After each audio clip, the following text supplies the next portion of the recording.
Hello my motor enthusiasts. You're tuned into F1 Motor Fever podcast. Hello Enzo, quite the race in Austria, wasn't it? Who clinched the victory this time? It was George Russell who took the checkered flag, securing his first win of the season and a much-needed victory for Mercedes since the 2022 Sao Paulo Grand Prix. Blimey! That must have shaken up the leaderboard a bit. Absolutely, William. Russell's victory helped him extend his lead over his teammate Lewis Hamilton in the drivers' standings by 26 points. And what about Max Verstappen? I heard there were some issues there. Indeed, a tough weekend for Verstappen. A delayed pit stop and a collision with Lando Norris saw him finishing fifth, despite a 10-second time penalty. That's unfortunate. How did Norris fare after the collision? Norris had to retire, marking his first DNF of the season. It certainly ended his streak of scoring in every Grand Prix this year. Racing can be quite unpredictable. What about the others? Any surprises? Oscar Piastri made a notable impact, finishing 7th after some impressive driving, and Haas secured a double points finish, nudging them up in the Constructors' Championship. Racing never fails to deliver drama and excitement, eh Enzo? That's right, William. And we've got all the details coming up. Hello there, motor enthusiasts. I'm Enzo, your host, coming to you every day right here on F1 Motor Fever podcast. Alongside me today, as always, is the brilliant William, our insightful commentator. Say hello, William. Hello, everyone. Pleasure to be here discussing all things Formula One with you and Enzo. Today's episode is packed, and I mean, you won't believe what I'm about to reveal. Stick around as we dive deep into the drama and triumphs of the latest Grand Prix. But before we get into that, just a quick reminder to all our listeners, make sure you subscribe to our channel, turn on those notifications, and drop us a comment or two. Sharing our podcast with your friends and family isn't just appreciated, it's what keeps the engine running here at F1 Motor Fever podcast. Absolutely, every share, every like, and every comment helps us bring more of these thrilling racing insights to you. And why is this important? Because today's news isn't just about who crossed the finish line first, it's about the highs and lows that make Formula One the pinnacle of motor racing. So, whether you're a seasoned F1 fan or just getting your tires warmed up, there's something here for everyone. That's right, Enzo, and with the season heating up, every race, every point counts more than ever. So, don't touch that dial, keep your eyes on the track, and as we always say, full throttle.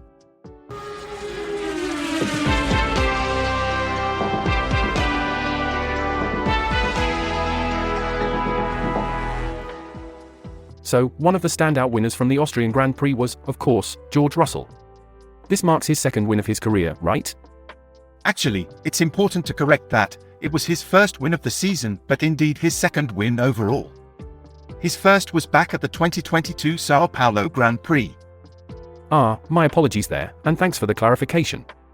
It's interesting how this win at the Red Bull Ring signals a bit of a resurgence for Mercedes, making them the fourth constructor to win in 2024. Absolutely, and on the flip side, we had Max Verstappen who experienced quite a setback. He had a strong start to the weekend, but then that collision with Lando Norris really threw a spanner in the works. Yes, a real twist in the tail there. Both were gunning for the lead when they collided. It's fascinating because despite the clash and a 10-second time penalty, Verstappen managed to extend his lead over Norris in the championship to 81 points. It shows the unpredictability of racing, doesn't it? Every lap counts, and even a bad day can turn into a relatively good outcome if you manage to finish the race. Indeed, and let's not forget Oscar Piastri, who really took advantage of the situation. Finishing second in the sprint really set him up for a strong performance in the main Grand Prix. That's right, even with his best qualifying time deleted for exceeding track limits, he showed resilience and skill. It's these moments that can define a season for a driver. Moving on to another piece of the action, Lando Norris, despite being arguably the fastest on the track, faced a major setback. After a titanic battle with Verstappen, a collision forced him to retire, marking his first did-not finish of the season and ending his perfect scoring record. Truly unfortunate for Norris, especially considering the momentum he was building. Now, looking at the other side of the grid, Haas made quite a statement, didn't they? They clawed back to 7th in the Constructors' Championship, really heating up the middle of the pack. Yes, Nico Hülkenberg's 6th place was a standout, matching Haas's best result since Mick Schumacher back in 2022 at the same track. And let's not overlook Kevin Magnussen, scoring points again with an 8th place finish. Their collective effort has put a bit of daylight between them and Alpine, while also closing in on RB.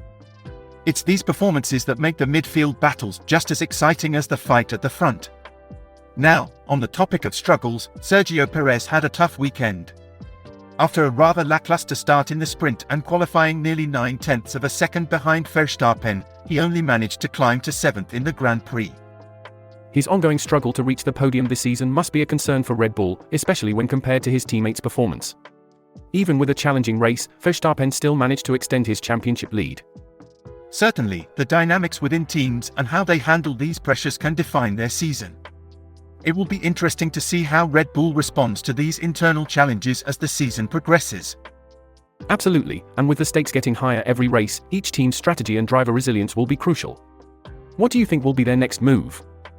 Well, refining pit strategies and possibly re-evaluating intra-team orders might be on the cards, especially to avoid incidents like what we saw between Norris and Verstappen. It's all about accumulating points consistently now.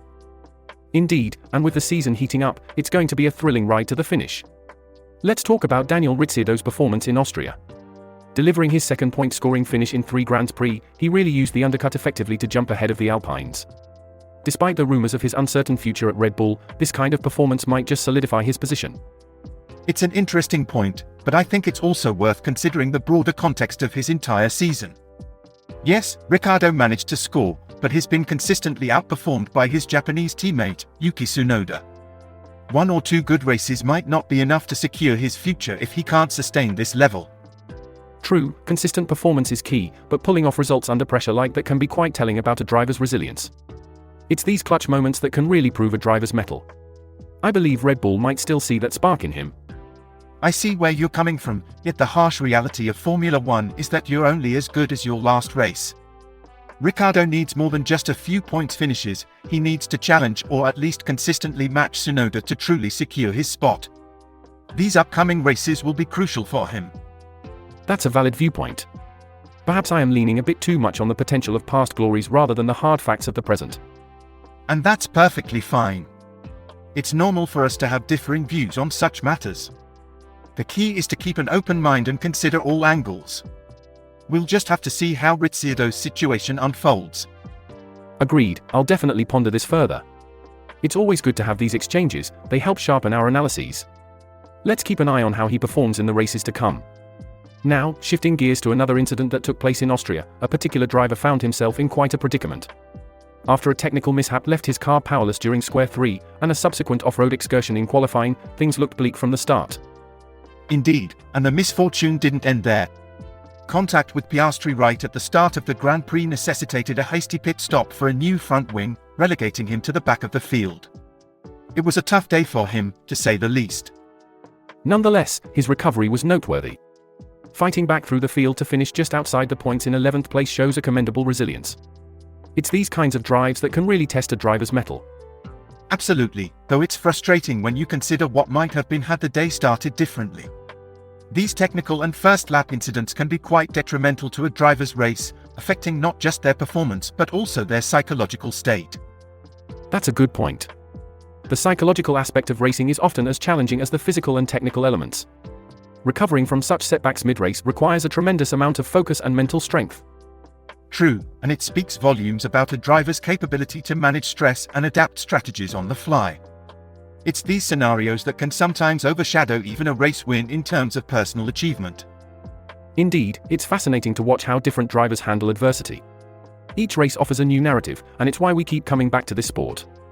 The unpredictability and the sheer will to overcome is what makes Formula One so thrilling. Well said. Each race is not just about the fastest car or the best strategy but also about human spirit and endurance. It's what keeps the fans on the edge of their seats and us continually engaged in these discussions. William, what's the word on the street, internet-wise? Right, let's have a butcher's at some fresh chatter from the net.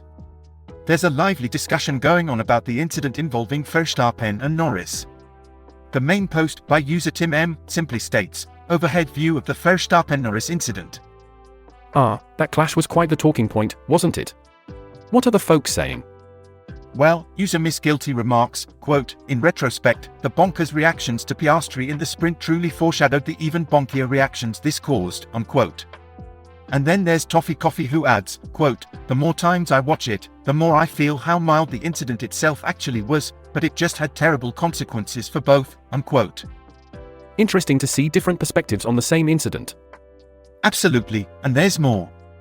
Fried comments, quote, "People act like it put them in the wall and one or the other T-boned the other. They bumped wheels in a corner where people regularly go side by side. Was it Verstappen's fault? Sure. But let's not pretend like it was reckless or dangerous," unquote. And then there's Aussie Spartan 37 who believes, quote, "Say what you will about Max, but this wasn't an example of Max being a dirty racer. It was absolutely his fault, and he deserved the penalty. But it was just a minor incident that just happened to cause punctures," unquote. Seems there's a bit of a consensus that it was a minor incident blown out of proportion. Exactly, and it brings up a good point about the nature of racing and the fine line between aggressive driving and necessary competitiveness. User Even Star HQ argued, quote, "But then all you need to do is dive bomb and you leave the defending car no choice but to yield. That is not how it should work really," unquote. It's a passionate debate for sure. It's clear that each incident on the track can be seen in many different lights depending on your angle. Couldn't have said it better myself. The passion of the fans and their varied opinions really show the depth of engagement with the sport. It's all part of the drama that keeps us coming back for more. Thanks for tuning into F1 Motor Fever podcast today. We've had a spirited discussion about some memorable moments from the recent races, and it's been fantastic sharing this time with all of you. Don't forget to subscribe and turn on those notifications so you never miss out on our content. Your engagement truly makes a difference. Like, share, and comment to keep the conversation going. And remember, we're here bringing you the thrills and spills of Formula One every day. There's always something intriguing around the corner, or as I like to say, just another chicane on the track of life. Who knows what exciting developments we'll discuss next? We deeply appreciate you joining us, and we can't wait to have you back for more Pulse Racing discussions. Your enthusiasm and support drive us to keep delivering top-notch content. So, keep those engines revving and those minds racing. We're here to fuel your passion for all things Formula One. Pedal to the metal, keep your gaze on the road, our channel's content is pure gold. Looking forward to seeing you next time on F1 Motor Fever podcast.